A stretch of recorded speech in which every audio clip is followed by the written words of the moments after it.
We welcome you back to our evening session for the Holy Spirit Conference 2019. Right now, we have the privilege and the honor to have with us speaking all the way from Houston, Texas, USA, pastor, minister, traveling evangelist, minister. You tell us how the Lord has graced you. Joni Stevenson. Come, dear sister, give her a wonderful hand. Hallelujah. Praise the Lord. Thank you, Pastor. Praise God. Come on, do we have any lovers of God in the house? Praise the Lord. Come on, this is exciting time anytime we gather together with the Lord. Now, I'm from Texas. Praise God. So let's get something straight. Y'all. Y'all means you all.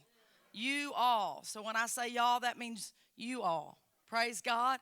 But it's an honor to be here this evening. My first time in Malta.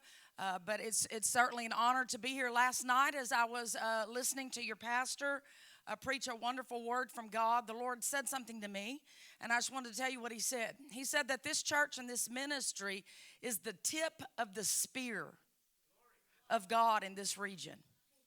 That's what he said. The tip of the spear. Praise God. You know, a spear has to be straight. You know, the Bible says that the entry into heaven narrow is the gate. It's got to be straight. And so I know that your pastor is working to keep the church straight. That's important in this hour. Because listen, I tell you, I travel all over the world. I see a lot of things going on in the church. Some of it's not quite straight. So you need to appreciate that about your pastor, about where he has you headed. A spear must be straight so that it can hit the mark. And also, you know, there's a tip. The Lord said that you were the tip of the spear. A tip is very pointed.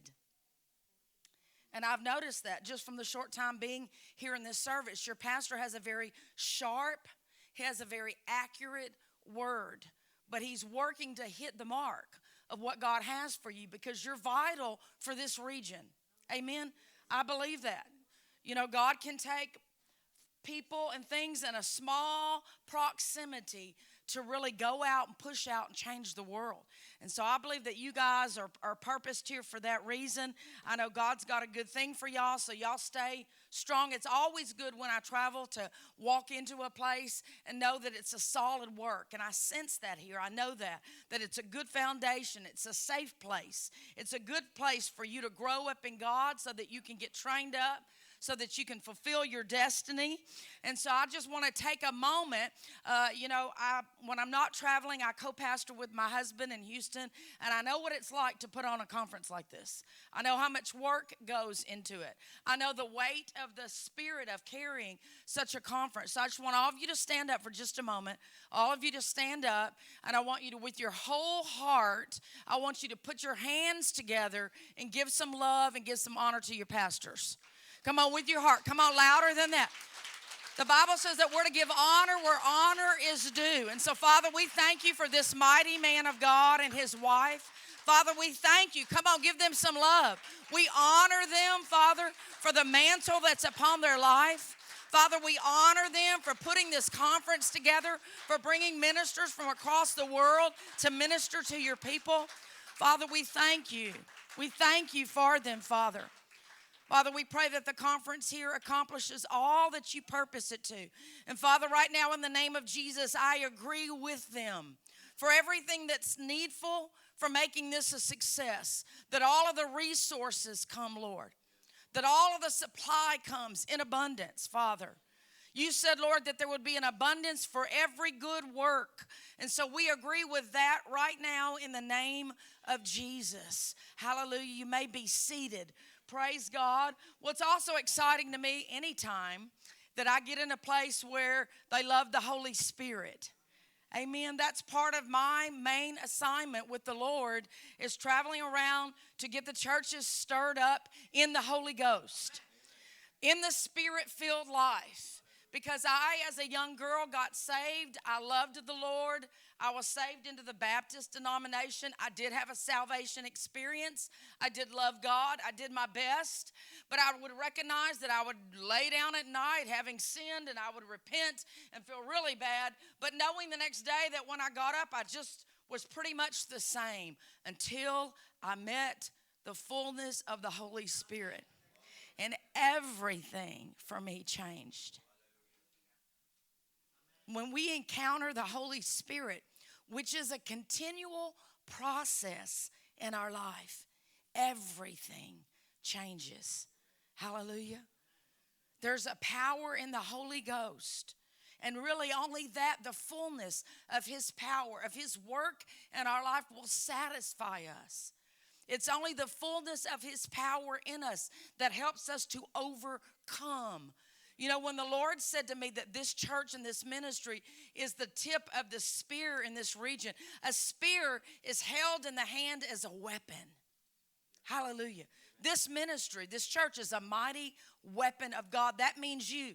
The church, the ministry is you, we the people. It's not about the building, it's about we the people. And so I believe that as the days continue, you're going to continue to grow stronger in the Lord and do mighty and great exploits. Isn't that what the Bible says? That those who know their God, come on, don't we know God? Come on, aren't we continually pursuing to know him more and more? Those that know their God shall what? Be strong and do great exploits. Hallelujah. I believe that these are great days of the church. I believe that we're on the verge of things that we've not yet seen, that we've not yet heard, that there's more for us. Hallelujah. Brother Hagin used to say this, he said that the world has to be taught to receive Jesus. How many of you believe that? Come on, we still have to be preaching Jesus the Savior. Come on, Jesus the deliverer. Come on, Jesus the one that takes people out of darkness into the light. That's what the world needs. But then he said that the church has to be taught to receive the Holy Spirit. Praise God. And I've noticed for myself that that's not just a one-time event. It's not just a coming down one time where the Holy Spirit comes upon us and we're gloriously filled and we begin to speak in an unknown tongue. Come on, our heavenly language. That is the beginning place of them fully embracing all that is the Holy Spirit.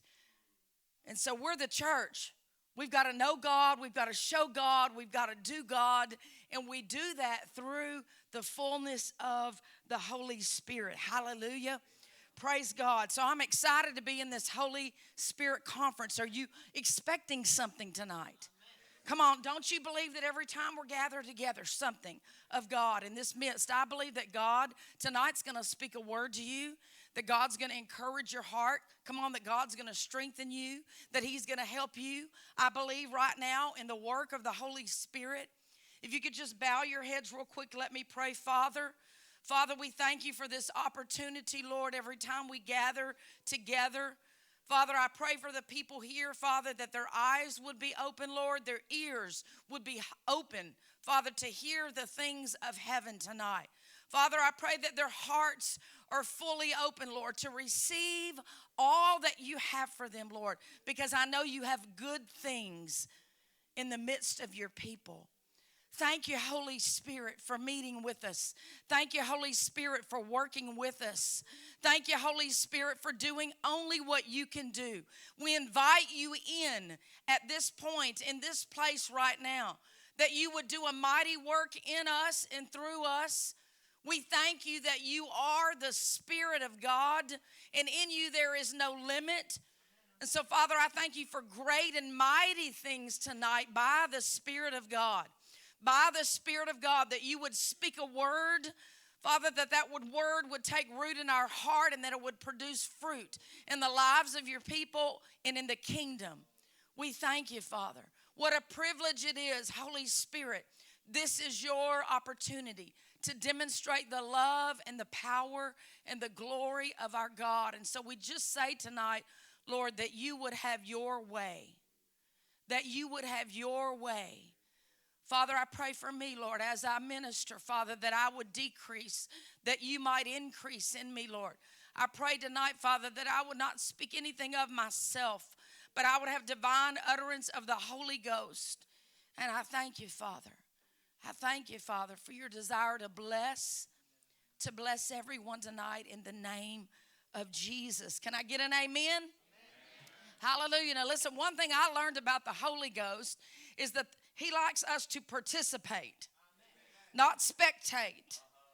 spectators always get a little less. You know, if you go to y'all do soccer here, maybe this island does football. Okay, football, you know, the cheerleaders and the people in the stands, they don't get near as much out of the game as those that are playing, right? Those that are playing, they actually get rewarded. So when you come into a service, God is looking for you to participate. Come on, to connect your heart, to connect your mouth, a good amen. Come on, connecting with what the Holy Ghost is wanting to do tonight. Praise the Lord. I'm just excited that this life in Christ is a wonderful life. Come on, this life with God through Jesus, with the Holy Spirit, it's a great life. You know, God has a plan. He has a plan for our lives.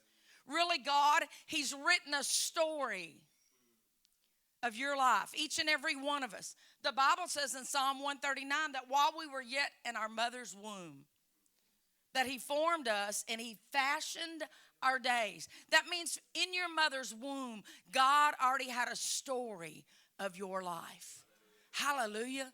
Isn't that wonderful? Then it tells us in Jeremiah 29, we know that it's a good plan that God has designed for us. Not a plan of evil or calamity, but to give us a hope and a future.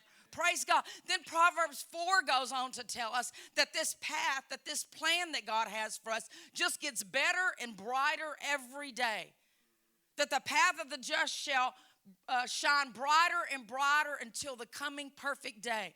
Glory to God. You know what that tells me? Is that the day that I'm saved is not the best days of my Christian life. Come on, 10 years down the road, it's not been the best. The best is always yet still ahead of us. Come on, church. The best is yet to come because the Bible says that it gets better. Come on, yesterday's anointing was good. Come on, but today's fresh anointing is so much better. Amen. Hallelujah. So God has a plan and He has a story for every one of our lives. And He's working in the midst of us to bring about, to orchestrate the plan that He has for us. And I love that about God is that He didn't leave us to ourselves, but He gave us a helper. Come on. He put the very Spirit of Himself inside of us to help us along this plan and this path of God. Last night I heard your pastor say it, and when he said it, I thought, oh no, he's stealing my thunder. Because for me, the Holy Spirit has always been the advantage. Come on, John 16:7, the Lord said, I'm going to depart, but I'm going to send another. It's to your advantage. Come on, the Holy Spirit, He is our capital A advantage in life. Listen, when we get a hold of the Holy Ghost, a hold of the fullness of who He is, like I said, everything is subject to change. So God sends Him as our helper in this life. And we need to understand who we have in the Holy Spirit. Come on, we have a comforter. We have one who comes alongside us. Come on, we have a helper in the Holy Ghost. Come on, we have a revealer in the Holy Spirit. Come on, we have a miracle worker in the Holy Spirit. And we've got to keep ourselves stirred up into this amazement of a life in the Holy Spirit. Wow. I mean, every morning when we wake up, it should be, wow, another day with the Holy Spirit in my life. What a privilege. Hallelujah. God knew what He was doing all along when He sent us the Holy Ghost because He has a plan for you. Hallelujah. He has a destiny for you. And we need to be sincere Christians about our journey with God so that we can have our God story told. Amen. Everyone in this room, everyone watching, has a God story. And it's an important God story. That's one thing I love about the body of Christ is that everybody is important. No one person is more important than another. No one office or position is more important. It takes all of us together. God has a destiny for each and every believer.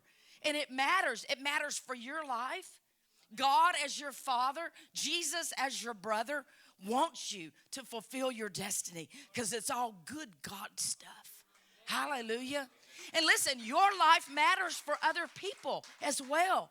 God wants your story told for all those around you. Because listen, you are telling a God story every day of your life, every moment, no matter where you're at. And it doesn't have to be like a big, public thing where like thousands of people. No. Just one, just the influence of your life upon your coworker. Come on, upon your child at home. Come on, upon your family. Come on, upon your brother or sister in the Lord. Upon somebody that doesn't yet know Christ. Your God story is real, and God wants it to be told. And if we're going to have our God story told, then what's going to have to happen is we're going to have to be very serious about moving along with God. Come on, we can't get stagnant. We can't get comfortable where we're at. We certainly can't regress and go back. There's nothing behind us because, like I said, the best is yet to come. So it's about going forward. At my church, I always tell our people it's about onward and upward. Come on, the path that is before us, it's in front of us, and it's an upward climb. And so if we're going to get along this path, we're going to have to do this with the Holy Spirit. He's the one that's going to help move us along in our destiny. He's going to be the one that's going to help move us along in getting our God story told.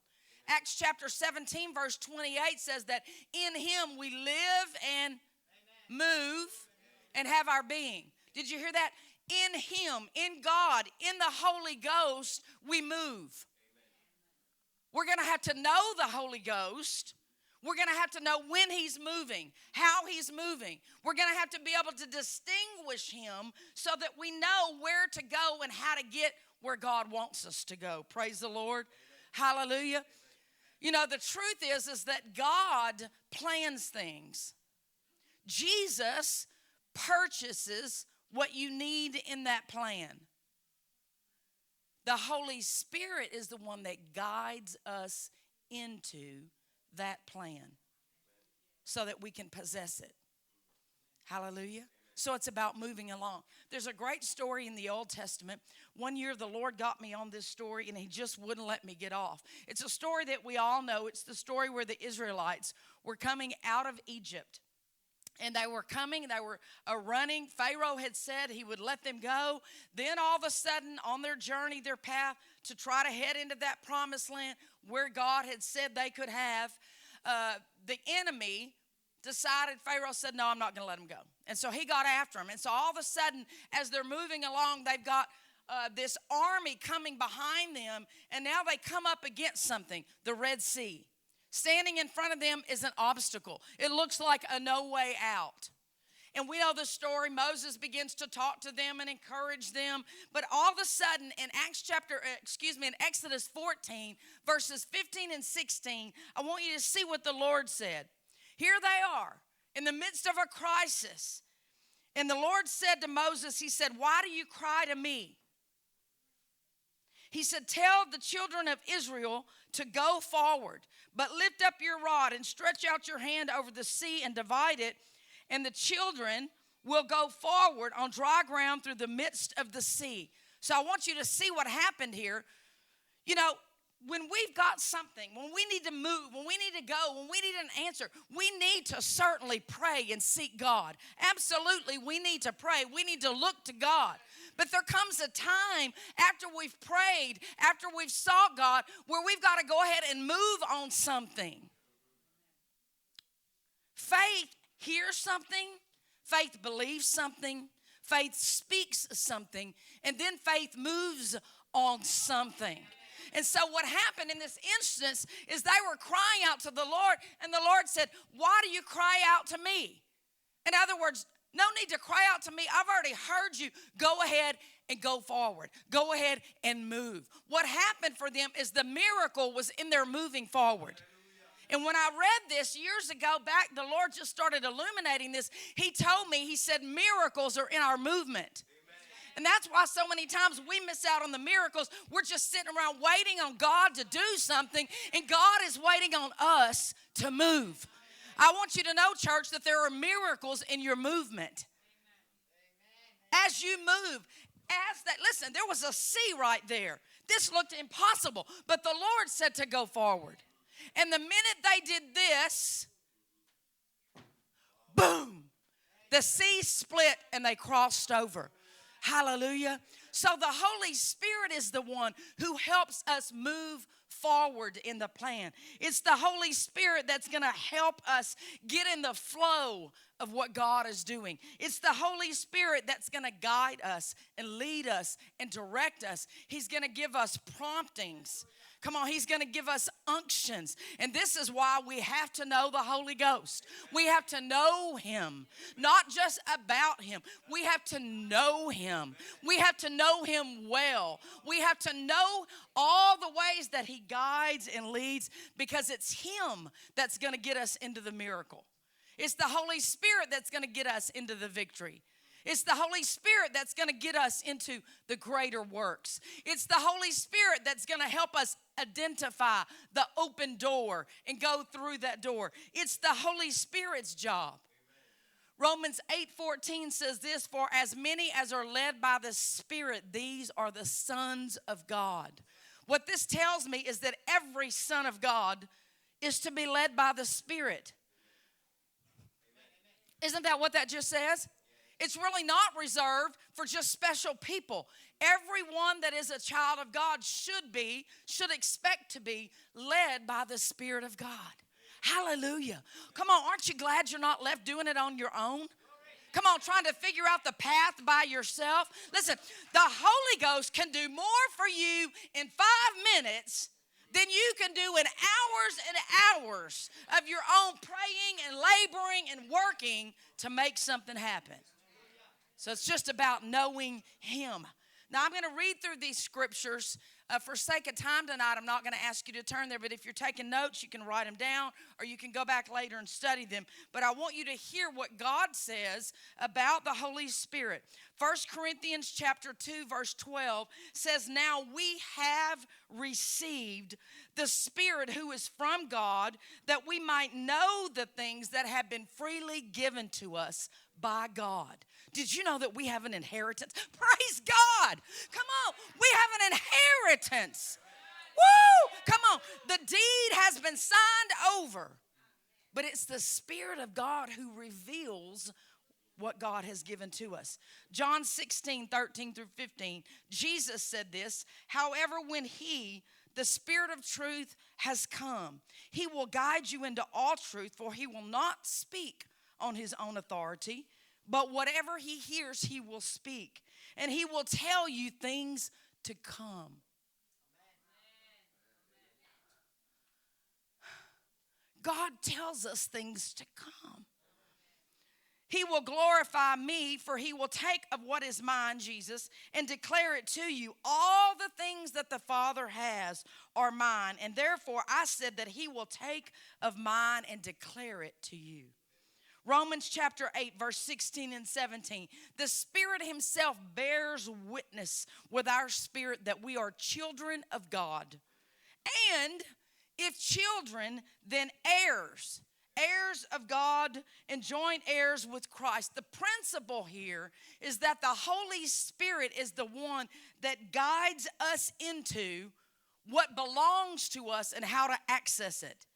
Remember, I said God plans it, Jesus purchases it, but it's the Holy Spirit that guides us into possessing it. Praise God. It's the Holy Spirit that knows where you need to go. It's the Holy Spirit that knows what you need. It's the Holy Spirit that knows how to get you where you need to go, with what you need to go, when you need to go, and how you need to go. So we could just pretty much say that the Holy Spirit knows everything that is needful for our lives. Isn't that good news? Hallelujah. That's why we got to know him, because God is about a relationship. He's not about just a religion or a set of rules. And so we're going to have to know the Holy Spirit well so that we can identify how he leads us, when he's speaking to us, how he guides us. You know, I myself have had several instances before where something was wrong in my body and I needed a healing. And praise God, I know God, I know the healing power of God, but you know, I have been led into my path of victory in healing through the Holy Ghost. Sometimes it's come through the word, just standing on the word, just reading the word. Sometimes I've had to confess the word out loud. I mean, get on it hard. Other times he's told me to go. He told me one time to go to a spiritual father of mine and have him lay hands on me. Because the Holy Spirit is the one. He is the one that guides us into the victory. He guides us into the miracles. Come on. He guides us into the greater works. It's him that guides us into the way. And that's his job. Listen, the Holy Spirit is real serious about his job. He has a job. He has a function in the body of Christ. And he's very serious about getting his job done. Just like Jesus hung on the cross and said, listen, my work is finished. Praise God, the job is done. That's what the Holy Spirit is endeavoring to do. His job is to guide you and lead you into your inheritance, what's yours, what you need. Hallelujah. So the leadings for you to move along in your story, for you to move along into that miracle, the leadings are always there. The key is that we have to get sensitive enough and strong enough and sharp enough and bold enough to recognize those so that we can act upon them. Because many times what happens is we want the loud booming, we want the voice from heaven in a very clear, this is God, and I am saying, no, do not do that. That's what we're waiting for. But that's many times not what is happening. The Bible says when God spoke to Elijah, he didn't speak to him in the wind or the earthquake or the fire, but a small, still voice. Sometimes it's not even a voice. Sometimes it's just through the word. Sometimes it's just an inward witness. It's just an impression. Now, I know you're well taught, so I'm not going to go tonight through all the different ways that God guides and leads us. But what I'm telling you is that we're going to have to get familiar and recognize that many times that small sensing, that small thing that we sense to say, although it doesn't seem significant, it is significant. I remember recently, a couple months back, I was in another nation and I was preaching. And that morning we had gotten into a healing flow. And so I was down on the floor out amongst the people. And the Lord did some wonderful things, healing people. Praise God. Come on. Jesus is still the healer. Amen. And as I was walking up the aisle to head back to the pulpit, my spiritual eye caught a man to the side of me.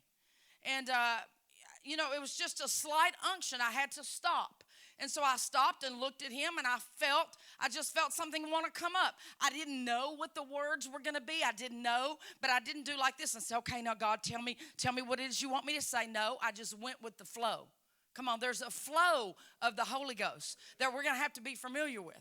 And so when I just stopped, I turned to him and I just said, sir, I said, God is well pleased with you. That's what came out. And I said, well pleased. And then I repeated it.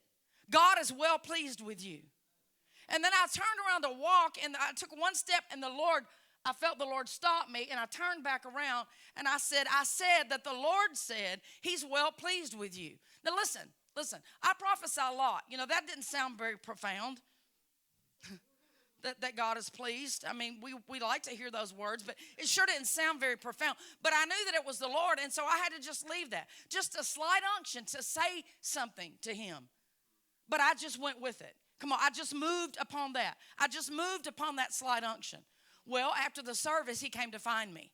And this is what he said. He said about 2 or 3 months ago, he said a severe sadness came on me. He said I didn't know why, but it was so severe. He said I did everything that I knew. I tried praising the Lord. I tried reading scriptures. I tried having people pray for me, but I couldn't make it leave. He said it was almost life crippling for me. And he said somewhere in the early stages of this, a thought came. And he said the thought was that I was not pleasing to God. And he said when that thought came, he said it got lodged in me. Come on, the Bible says, that the devil brings a fiery dart. Come on, a dart trying to get into your mind, into your life. Well, that thought he said it got lodged in him. And he said it became a bombarding thought ever at him that he was not pleasing to God. He said he couldn't sleep. He couldn't work. He said when you stopped and said that God is well pleased. He said the third time you said it, he said it was like an arrow that went in my heart. And he said all the sadness instantly left. And he said, now I'm happy and I'm, praise God, praise God. Listen, that's how God uses us. That's how God, to bring that man's miracle, just a slight unction. Something that seemed not very profound at the moment. Like really, the thought, should I even say that? Listen, you've got to discern when something comes from here, don't analyze it. Don't think about it. Be quick to move on those sensings. Be quick to move on the promptings. Be quick to move with what you feel like the Lord is showing you and saying to you. Hallelujah. Glory to God. And don't forget that the Word of God is the number one way that God leads us. The Bible says that the Word is a lamp unto our feet and a light unto our path, Psalm 119. So we can't minimize the Word of God. We can't be waiting for just the voice. We've got to know the Word and we've got to move upon the Word. One time I was, we all do this at times. Especially because we're spirit-filled and we know that God can speak to us. God can show us something. God can give us a vision. God can give us a dream. God can have somebody prophesy over us. God can have an angel show up. Come on. We know those things and we begin to lean toward those things. But one time I was at a meeting and I was going to have an afternoon off and I was so excited. I'd already decided that I was going to spend all my afternoon with the Lord. And so I wanted to pray and I wanted to get in the presence of God and I wanted to, just hear from heaven. I was so excited. So I went to my room. I threw on my God clothes. Y'all have God clothes and God space. That for me is important. I have God spaces in my house. That's my God space. Anyway, in the hotel, I made me a God space. And I closed my eyes, and all of a sudden, as I closed my eyes, I felt an unction that I needed to read the Word. And I was like, Lord, I don't want to read the Word right now. I want to pray. Lord, I want to see heaven. I was just expecting something glorious. And so I closed my eyes again, and I began to read the Word. I don't want to read the Word. God, I want to meet. I know that God is in His Word. I'm just being honest with you. I had for weeks planned this moment that I was going to be in the presence of God and hear from heaven. So I closed my eyes again. Read the Word. Okay. I said, okay, Lord. I said, I'm going to get my Bible out. I'm going to read the Word. I'm going to read some of the Word till you're satisfied. And then I'm going to pray. And so I got out my Bible, and about 2 days before that, I had just started reading in the book of Luke, just reading through Luke again. And so I opened up my Bible and I began reading, and right there in the midst of that, I had a supernatural encounter with God through the Word of God. I mean, I'm talking about a supernatural encounter that totally changed the direction of my ministry at that point. God knows. He knows how to get you where you need to go. He knows how to have you hear what He needs you. So we're going to have to know Him and follow Him. Lots of different ways, like I said, that the Lord leads, but we can't begin to have a preference. Come on, church.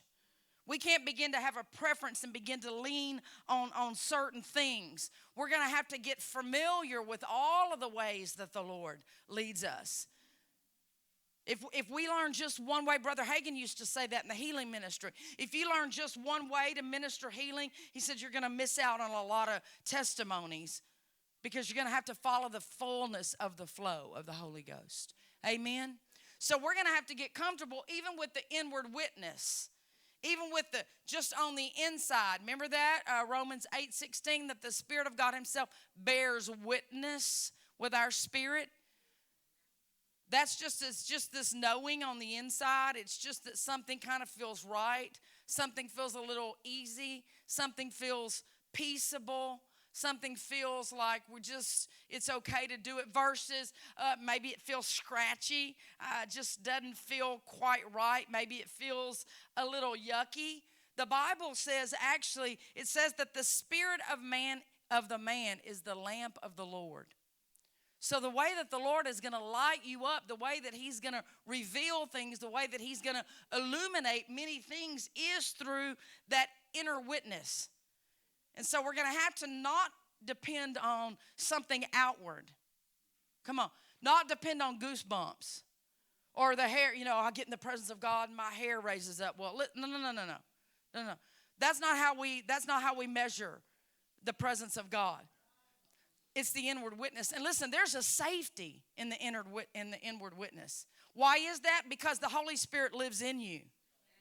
Listen, the devil, he can make things happen in the outer place. He works in the outer realm, just like with Moses and Pharaoh. Remember that? He created all kinds of signs, the devil. The devil can create signs in your life. Come on, he can make the hair on your skin raise up. But there's a safety in the inward witness, because in the inward witness, it comes from within you. Okay, the devil can't work from within you. I always tell people when they say they felt like they heard something from God, and they'll say, I felt like I heard something from God. And when they do this, I'm like, did it feel like it came like this? Because if it came to your mind from the outside, it's not God. The leadings of God come from here up because he's within us. Amen? And so we're going to have to get comfortable with being able to follow the Holy Spirit through the inward witness.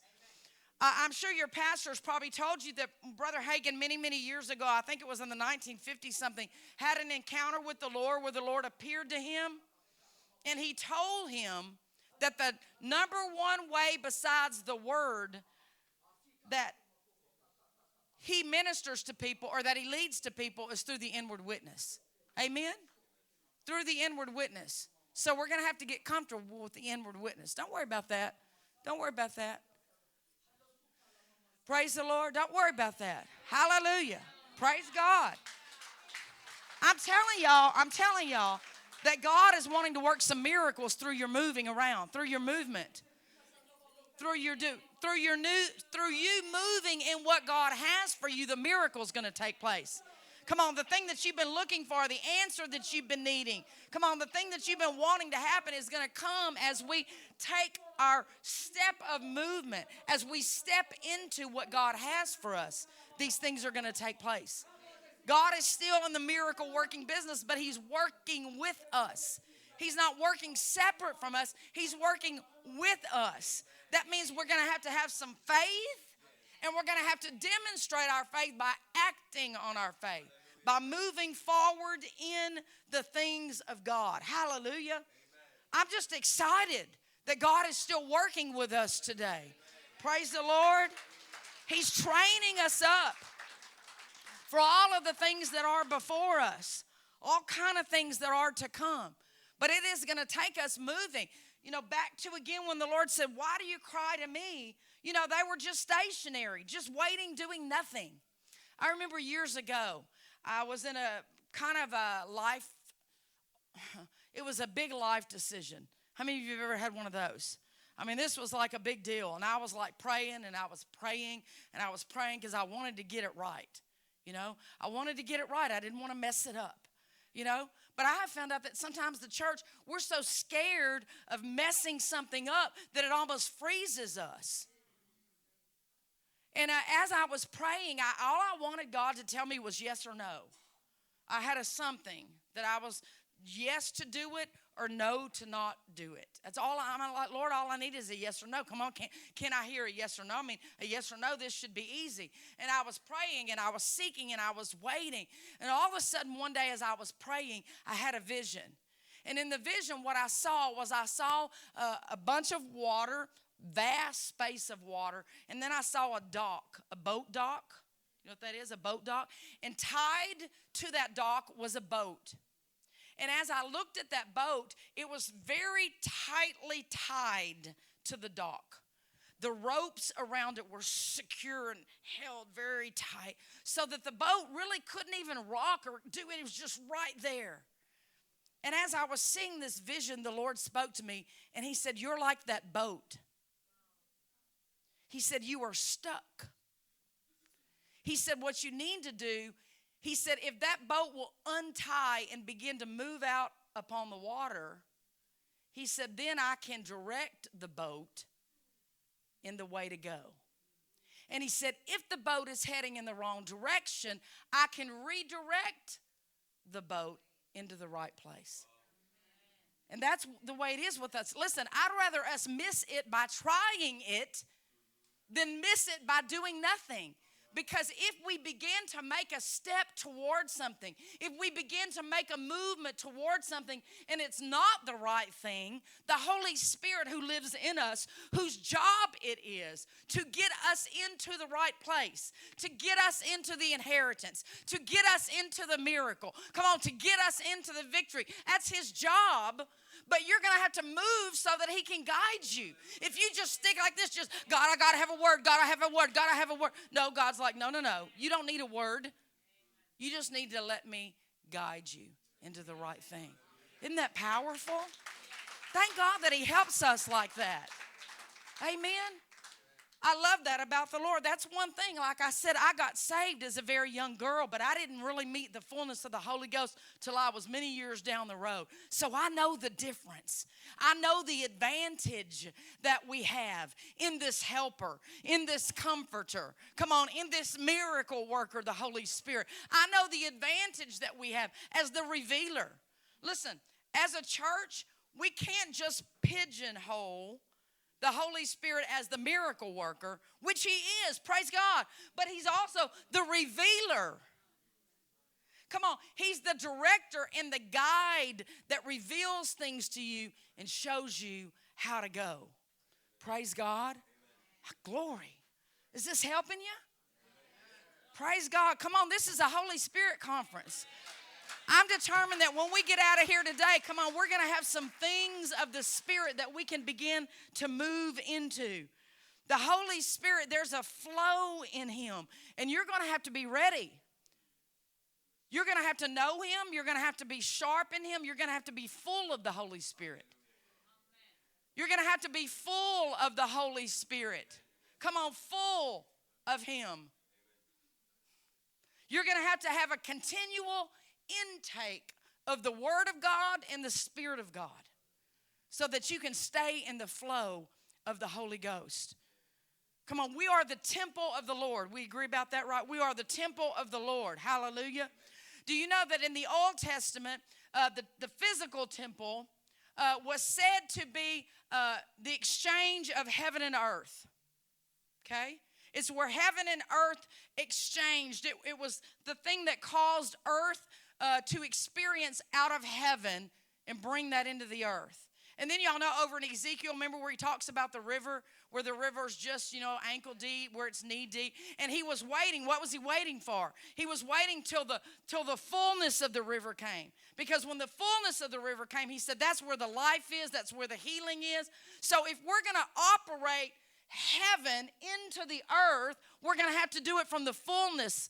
That's the capacity that God is needing.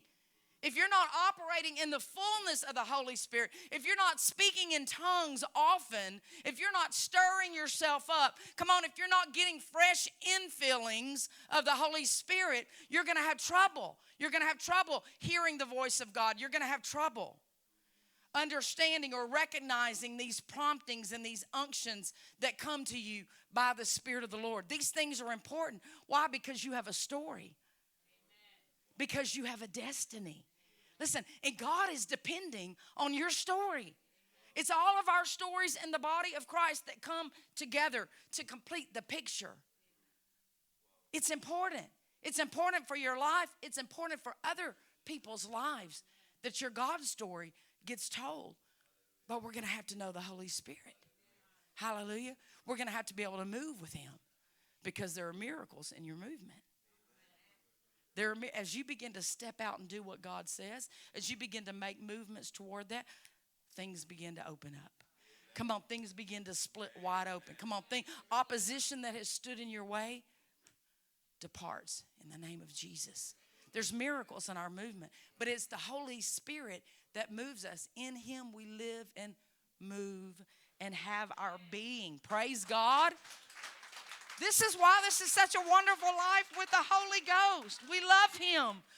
But listen, if you want to how many of you want to live a heavenly life? Come on, how many of you want to experience heaven on earth? Glory to God. Listen, then you're going to have to speak in a heavenly language a whole lot. You're going to have to be a tongue talker. I mean, you're going to have to be a tongue singer. Come on, a tongue hummer. Everywhere you go, tongues, because it's a stirrer. I have found that tongues is like the stirrer-upper. Is that Texas? Is that Texan talk? The stirrer-upper? It's a stirrer of our spiritual life. I mean, when we begin to speak in tongues, all kind of things happen. Don't ever underestimate speaking in tongues, because it is the language of God. It is the activation of the Holy Ghost in that moment. Your head's not going to understand it. Thank God. Thank God our little small little brains can't understand it, because God is bigger. He's bigger than what we've conceived. He's bigger than what our desires are. So we got to pray in tongues. One time years ago, we have a prayer meeting in our church during the day on Tuesdays. And at this point, I was leading that. And so as I was walking into prayer that day, now we, like you, believe in spirit-led prayer. I'm not praying off of a list. I'm not praying off of an agenda. I'm not praying off of a book. I'm praying by the Holy Ghost, because he knows what to pray, when to pray, how to pray. And so as I'm walking into the sanctuary that day, and I was asking the Lord, now, Lord, where do you want to start? He said, I want you, as a church, we pray for the church, since it's corporate prayer. He said, I want you to pray into the future. And I'm like thinking to myself, well, I don't know the future. I mean, Lord, I don't know the future, but I know the one who does. I know the one who does. I know who does know the future. I know who knows the things that are to come. And so I went in and I told the church, I said, the Lord said he wants us to pray into the future of the church. And I don't know what the future holds. Do you? And they were all like, I said, so what we're going to do is we're going to pray in the Holy Spirit. We're going to pray in tongues. Because the Bible says when we speak in tongues, we speak out mysteries. The secrets of God. We speak directly to God, not to man, not with our understanding. I said, so we're going to speak in tongues. We're going to pray in tongues. I said, I want everybody to purpose your heart toward us praying out the future of this church. But we're going to do it in tongues, so your head's not going to understand it. But don't get sidetracked. So we begin praying. Come on, when I pray fervently. I don't sit in my chair. Come on, you got to get your head involved. Come on, you got to get your body involved. Come on, you got to get up out of your sit, barely trying to sleep. No. You got to pray fervently. Come on, you got to pray like you mean it. You got to pray like God is hearing. You got to pray like, come on, heaven is responding. And I'm pacing the floor, and I'm speaking in tongues, and I'm praying out the future. And all of a sudden, as I'm praying in tongues, my spiritual eyes opened. And what I saw out into the spirit realm. And I saw, as we were praying, we, the believers, were praying, I saw words shooting out into the realm of the spirit. Now, didn't your pastor say last night that everything that we see has already happened in the spirit?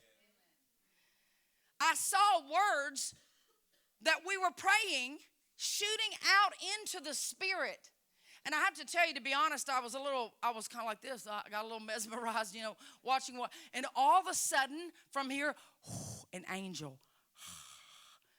comes, swoops up the word and goes off. Another angel come. The angels of God coming, hearkening to the word of God being spoken from our heart out of the mouth of the believer, them hearkening to heed and to hear and to perform.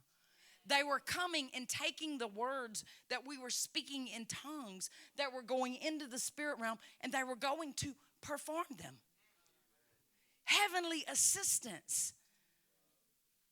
This is what happens when we speak in tongues. We can't minimize this. This is a gift from God, the gift of tongues. It's to be exercised and used every day so that we can know the Holy Ghost. It is the language of the Holy Ghost so that we can know him, so that we can work with him, so that we can move in him, so that we can have miracles, so that we can get our inheritance, so that we can get into the victory. Come on, speaking in tongues is vital. It's vital. It's vital for every believer. That's why I say that this is a continual. It's not a one-time thing. It's not just a Sunday morning or your midweek service. It's an every day being active and being full of the Holy Spirit. Hallelujah. That's what God needs from us. Because God wants to take us into some things. He wants to take us into some things that we don't even yet know. We're going to have to know the Holy Spirit enough to be comfortable moving on those promptings and on those leadings. I tell people this all the time. It's true. If you stop and analyze when you get a prompting or a leading, you will analyze yourself right out of doing. You got to be quick to obey, quick to move on that. One time years ago, this was actually about 11 years ago, I think now, I was in a place for the first time. I had been invited in to speak for this apostle. She's an apostle, and she had like 7 churches, like 10,000 people. And so she was having a meeting of her leaders, which was like 800 people. And so we got into a prophetic flow that night. And so she was calling people up. And I mean, the minute they would get up and they would come down, I had another lady with me. We would begin to prophesy over them. And so her secretary came down to me. And so I gave her the word of the Lord. And then I don't remember if I touched her. She was slain in the spirit, went down on the floor. Now, my general thing is when somebody goes down on the floor in the Holy Ghost, that's it. They don't need me. The Holy Ghost has got it. There's nothing that I need to add. That's a tip. Don't you be stroking people's hair. Don't you be patting their eyes. Don't you be you let the Holy Ghost do that work. When they get down under the influence of the Spirit, it's His work. And so usually my thing is I just go ahead and move to the next person. But as I took a step, I felt to lean over her. Now, she was down on the floor. And as I leaned over, I can't describe it other than I just had an unction to do something. And what I did was I punched her in the stomach. I don't know why. The minute after I punched her, of course, my head got involved. And I'm thinking to myself, I just punched the apostle's secretary in the stomach for no apparent reason. And so I'm backing up. I'm hoping that no one, maybe my friend was doing something over here and that no one saw what went on. Well, I just had to give it to the Lord. I'm just like, Lord, let that please me not have missed it in that moment. But I had no idea what that might have. But it was just an unction. Just a quick unction. So you have to be comfortable. You have to be comfortable enough to do whatever you sense. And now you want to, it needs to be the Holy Ghost. An unction is just a slight urge on the inside. It's just a slight little, it's an urge to just do something, to say something, to have something go. And so you got to be quick to go with that, even when you're uncomfortable with it. Because listen, this is a supernatural life. The things that we're doing, they're not natural. If you're going to do natural things, you're going to get a natural result. We're not interested in natural things. We're interested in the supernatural life, which is going to have to take you out of your comfort zone. It's going to lead you sometimes into the uncomfortable, but that's why we got the comforter. His job is to help us get out of that uncomfortable thing and just know that it's God and go with it. So the next day, we're all together, and the apostle was taking testimonies, and she raised her hand, and I'm thinking, oh, Lord, please let it be good. Anyway, she comes forward, and this is what's her testimony. She had a severe pain in her hip that went all the way down into her leg, a very severe, and it was actually causing her to limp. But she had not told the apostle or any of her co-workers or anyone. She'd been trying to hide it, and she had gone to the doctors to try to get it fixed. But the doctors couldn't figure out what was wrong with her. They tried giving her medication. Nothing that they gave her would help the pain at all. So when she came down that day, no one knew, including me, that she had any pain. But her testimony was that after I prophesied to her and she went down, she said, she punched me in the stomach. And she said, when she did, my hip popped. And all of the pain left, and I got up off the floor completely well. That was the Holy Ghost. That wasn't me. That was the Holy Ghost. It was the Holy Ghost in me. It was me moving with the Holy Spirit. My movement with the Holy Spirit brought that miracle. My moving with that unction or that urge or that leading brought us right into a miracle. And she was so happy. Praise God. Isn't God good? Hallelujah. This is why we have a helper. It's not just to, church, we can't just put the Holy Ghost inside us and just like have him in our back pocket. No, he's in our lives for a reason. And his job, again, is to guide you into your miracle, your victory, your inheritance, your answer. That's his job, and he wants to do it. He's very serious about getting that done. Hallelujah. But we're going to have to be comfortable. We're going to have to be comfortable to move in him. We're going to have to know the difference. There are going to be times when you have an unction or an urge or a leading to not do something, and you're not going to know why. You're going to have to know that's the Lord, and you're going to have to be able to honor that. You're going to have to know the difference between when the devil is trying to prevent something from happening for you versus when it's the leading of the Lord to not do something. If it's a leading of the Lord to not do something, your faith and your authority cannot override a leading of the Holy Ghost. I have seen people lose their lives, physically die, because they have overridden something of the Holy Ghost. If the Holy Ghost, if it feels wrong, if you feel there's an unction to not do it, you don't know why, don't do it. Don't let your spouse talk you out of it. Don't let anyone else, don't let your reasoning talk you out of it. You're going to have to know. And you're going to have to stick with it. I have just a little funny story about this just recently. My husband and I we're in a building project. We bought some land a year and a half ago, and we're finally getting our building. Our 10-year faith project is going up. And so he wanted the other day to go out there and me to look at something. And I got out of the car, and I was in some shoes that I wear as I travel. And they're like my favorite travel shoes. Come on, ladies. How many of you know what that's important? I mean, come on. When you find a pair of shoes, oh, yeah, that's important. And I'm getting out of the car, and I'm going, I don't think I should do this. I got my shoes on. I'm a little concerned about my shoes. Well, it's me and my husband and our secretary, and he's wanting us to go out there. And I'm the whole time I'm walking, I'm going, I really don't think I should do this. I don't know. I'm just not comfortable. But he wanted me to go, and so I wanted to go. But on the inside, I didn't feel like I should. Well, you know what happened? I walked right out there and went, whoom, and I've sunk completely down into this much mud. And I came out, and my shoes were kaput. And I raised them up. I said, this is what happens when you override the leading of the Holy Ghost. So that's kind of a funny little story, but the truth is there's many things like that. The Holy Spirit's trying to help us, trying to prevent us from getting into trouble or going down a path that we don't need to go down. Amen? And I'm serious about people having lost their lives. I don't know if you ever heard the story of Creflo Dollar, but one time he was going to go to Africa. I don't remember which country in Africa, but they had a big conference planned. I mean, they had spent all kinds of money, months and months and months and months and months of preparation.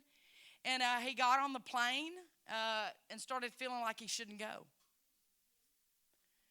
And he started talking to the Lord. He's like, no, Lord, I mean, they've planned for this. The people are expecting me to come. They've put all kind of money into this, all kind of things happening. But the whole trip from where he was taking off into London, he was going to arrive in London, first leg of the trip, he just had an unction, just a feeling. The Lord never said, do not go. It wasn't like that. He just on the inside felt like he shouldn't do it. So when he got in London, he got off the plane and he called the people and he said, I can't come. And they said, why? And he said, I don't know. He said, I just feel like with the Lord, I can't do it. And so he didn't go. He took a plane back from London back home. But the rest of the people that were with him, some of the other people went. When those people landed in Africa, their car was ambushed. And every one of them in the car died.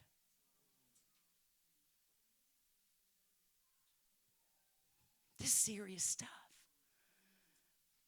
The Holy Spirit has a job. to guide you and lead you into the path that God has for you, into the plan that God has for you, into the destiny that God has for you. Hallelujah. And he'll always get his job done, but it's about us working with him. I really love that about God. Some people, I think, really wish it wasn't that way, that it was just all up to God. But do you know how special it is that God chose to work with us? That God chose to partner with us? And that's why he put his Spirit in us, so that he could partner with us. It's a very special thing. We see it with the Apostle Paul. There was times that he was able to go one place, but then he would feel a restriction or a restraint from the Holy Spirit to go somewhere else, but he would honor that. Amen? So it's the Lord it's the Holy Spirit that's going to guide you into these things. And he's going to keep you safe along the way. Isn't that good news? Hallelujah. So we're going to have to work with him. We're going to have to move with him.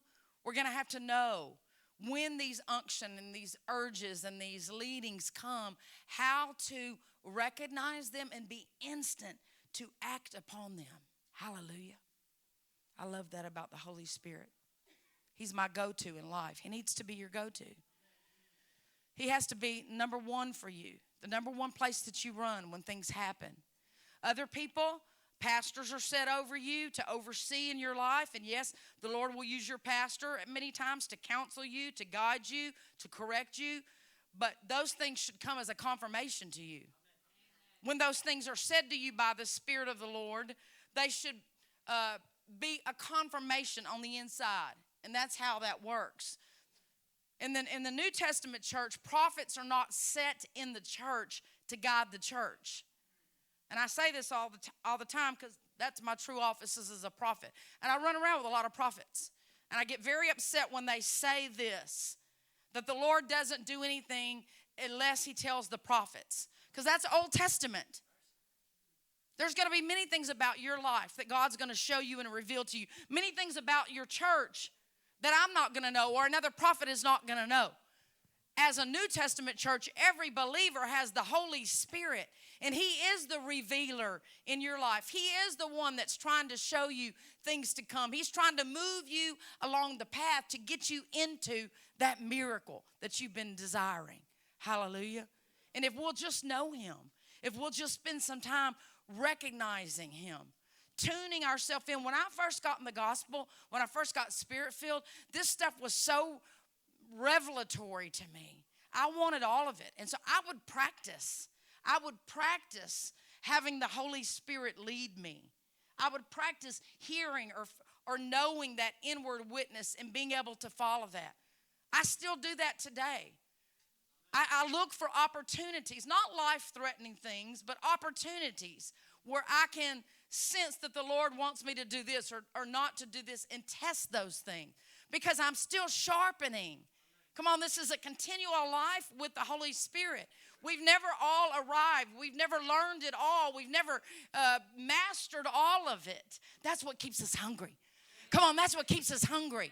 Like the Apostle Paul when he wrote in Philippians, toward the end of his life, all the things he had seen, all the revelation, all the miracles. And he said, it's my determined purpose to know him, that I may become more intimately and deeply acquainted, recognizing and perceiving and understanding the wonders of his person. That's where we're at. This stuff keeps me hungry. I mean, this stuff keeps me going after God. Hallelujah. How many of you have ever been to a play? A theater? Okay. When you go to a theater and they have a play, there is a writer, an author that has authored the story of this play. They've come up with a plan. There's a story they're looking to tell. They've got it all down on paper. It's a very specific story from beginning to end. There's a message. There's a story that they're trying to get out to people. And so then the author goes out and finds a producer that wants to take his play. And the job of the producer is to find everything that's necessary to make that play come together. The producer is the one that goes out and finds the set. He buys all the equipment. He does everything that's necessary to pull all the parts together to make that play. Then the producer hires a director. And the director is the one that's responsible for making sure that the story that's on paper, that now everything needed has been put in place. It's his job to get actors in and begin to direct those actors. Hey, go here, say this. No, don't do this. No, flip your hair this way. He's directing them so that that story gets told. Hallelujah. Well, this is how it is with our lives. God has written a story of your life. He's the author. It's a specific story. There's a destiny for you, and it matters. And God got Jesus involved to purchase everything necessary for the story of your life to come about. He purchased everything, gave everything, gave his own life so that your God's story could come about. And then Jesus hired the Holy Spirit as the great director. And so the Holy Spirit is working with you. He's trying to direct you and guide you because you have a God story. I don't know if any of you have ever written a book. I've written a book.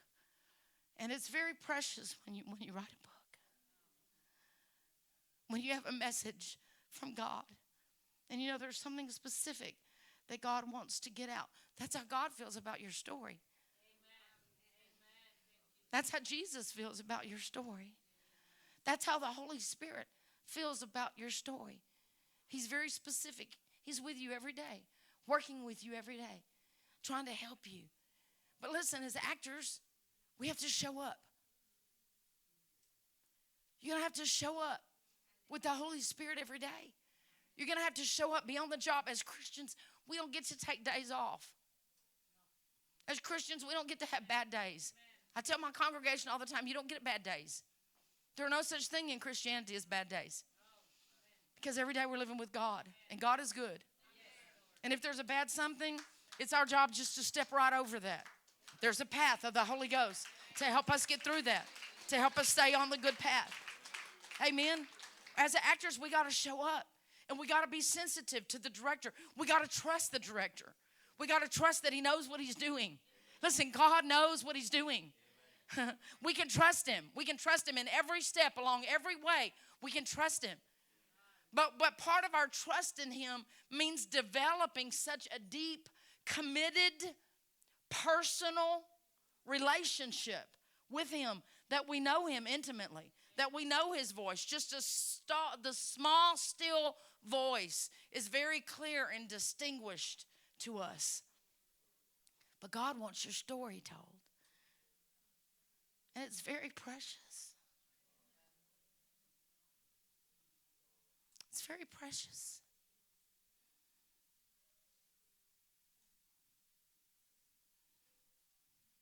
Your life matters. Your story matters. For years and years, God developed it. And he's wanting to guide you into it. He doesn't want you to miss anything. He doesn't want you to miss out on any miracle, on any victory. He doesn't want you to miss out on any of your inheritance. Come on, there are things that have your name written on them that you haven't latched onto yet. But it's going to take you moving. It's time to stop. I don't want to say stop praying because we always pray and we do pray. But our prayer is to connect with God so that then God can lead us into what we do. The move we have to make, the step that we have to take. It takes us doing something.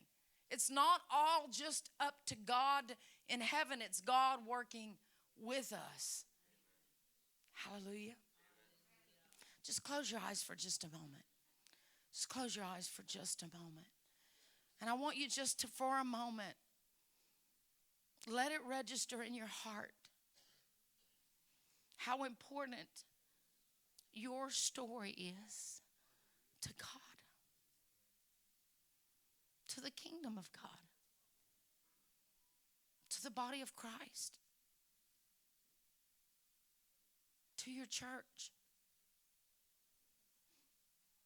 to your city.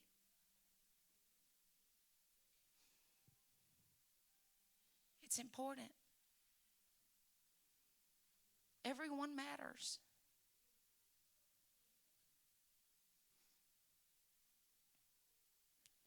Hallelujah. Glory to God. Glory to God. Hallelujah. Thank you, Father.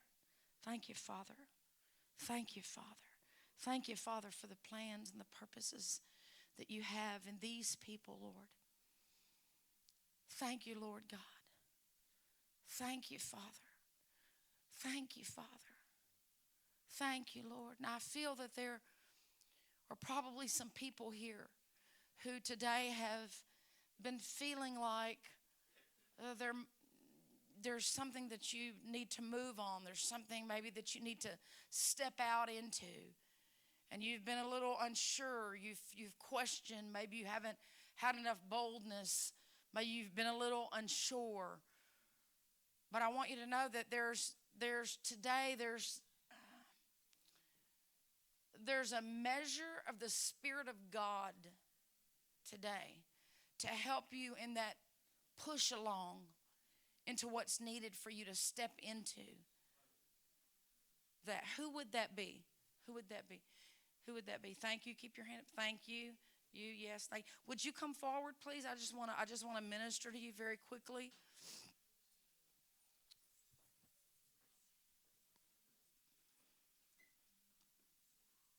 I want to be honorable with the time here. Make sure that we stand. But I just want you to make a straight line if you could.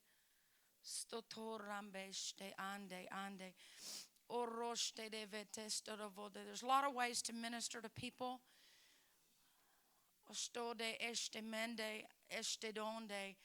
But the Bible says, that when we lay hands, there's an impartation. I know that since it's my first trip here, you don't know me very well, but I don't just pick a message and think this might be. There's an intent of God for the reason that I preached this today. And I feel like there's a supply of the Spirit here today to move you along, that no one will be stuck, coming out of a rut. And so I'm going to minister, I'm going to lay hands on you, because the Bible says, the Apostle Paul said that he longed to see them so that he could impart something spiritual. And I believe that when I lay my hands today, and this is part of faith, you might not know it, you might not understand it, but I happen to believe the Bible.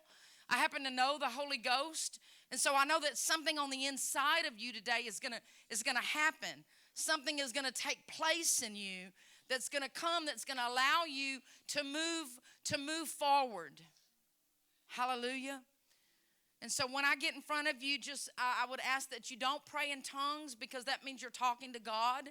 And I would rather you just open up your heart real big and let the supply of the Spirit come into you and move you. Rodeshte, eshte. Rande, jete. Handa. The Lord says for you that preparation time is never wasted. It's never wasted time. Roche, but I see that you feel like you've been in Texas, we would call it a